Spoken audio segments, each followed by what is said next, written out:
మార్చి 8 అంతర్జాతీయ శ్రామిక మహిళా దినోత్సవం.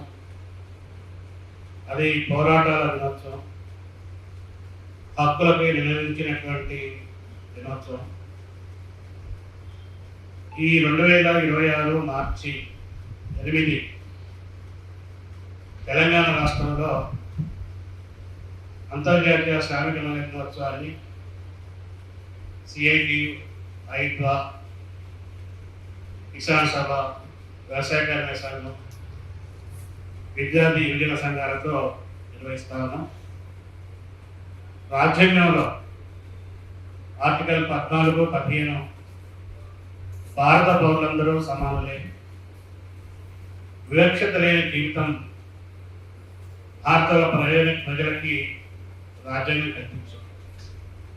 కానీ ఈరోజు కేంద్రంలో ఉన్నటువంటి బీజేపీ ప్రభుత్వం రాజ్యాంగాన్ని ధ్వంసం చేస్తూ, రాజ్యాంగంలో పొందుపరిచినటువంటి హక్కులన్నింటినీ కూడా కాలరాస్తూ భారతదేశంలో మహిళలను, శ్రామిక మహిళలను 2వ తరగతి పౌరులుగా చూస్తారు. స్వేచ్ఛ లేదు, స్వతంత్రం లేదు, సమానత్వం లేదు. ఈరోజు ప్రజల్ని విభజించి ప్రజా ఉద్యమాల్ని పట్టదారి పట్టించడం కోసం అనేక రకములైనటువంటి సున్నితాంశాలని ఉపయోగించుకుంటూ మహిళలు పురుషులతో సమానం కాదు అనే దానికోసం మతోన్మాదాన్ని గ్రంథాల్లో ఏదైతే మహిళల్ని తక్కువ చేసి చూపించారో అలాంటి మతోన్మాదాన్ని ముందుకొచ్చి మనువాద సిద్ధాంతంతో ఈరోజు మహిళల మీద దాడులు చేస్తున్నట్టు వస్తుంది. మహిళకి సమాన హక్కులు లేవని, పురుషాధిక్య సమాజంలో పురుషులదే చేయని, రాజ్యం కూడా అదే పద్ధతిలో వివరిస్తూ ఈరోజు అన్ని రంగాల్లో మహిళలు రాణిస్తా ఉన్నారు. ఉత్పత్తి రంగంలో సైతం మహిళలు ఈరోజు కీలకమైనటువంటి పాత్ర పోషిస్తూ ఉన్నారు. అది ఉత్పత్తి రంగం కావచ్చు, సర్వీస్ రంగం కావచ్చు, శ్రమజీవులుగా ఈరోజు ఉన్నారు. కానీ ఈరోజు ఉత్పత్తిలో వాళ్ళ వాటా పెరుగుతూ ఉంది. ఉత్పత్తిలో వాళ్ళకి వచ్చేటువంటి భాగం మాత్రం ఈరోజు తగ్గుతున్నటువంటి పరిస్థితి. మహిళలకి సమాన పనికి సమాన వేతనం లేదు, పురుషులతో సమానమైనటువంటి హక్కులు లేవు, పని ప్రదేశాల్లో రక్షణ లేదు.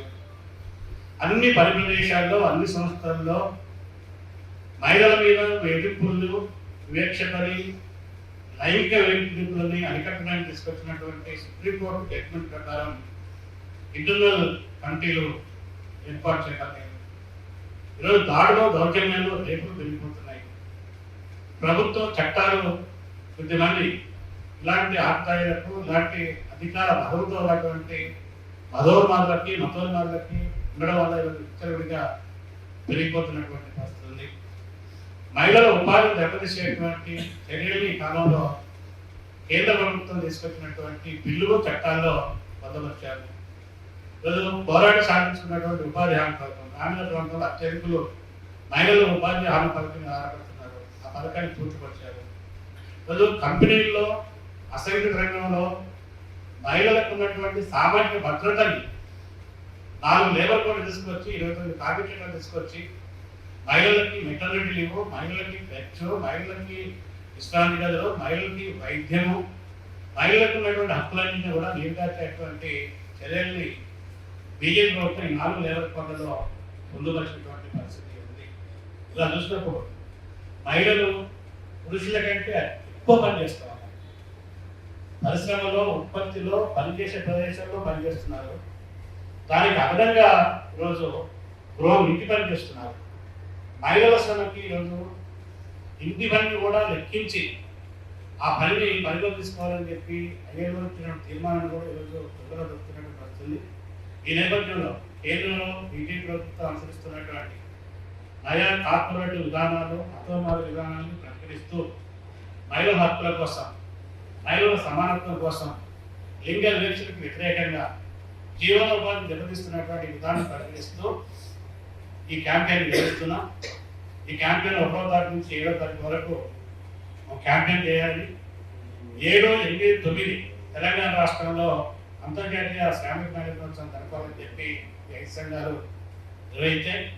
ఈ 5 సంఘాలు అర్థంలో జరిగేటువంటి ఈ ఈ అంతర్జాతీయ శ్రామిక మహిళా దినోత్సవాన్ని మీకు అందరూ ప్రజలు ప్రజాతంత్రవాదులు అందరూ కూడా బలపరిచి మహిళా శ్రామిక దినోత్సవాన్ని జయపరిచారని చెప్పి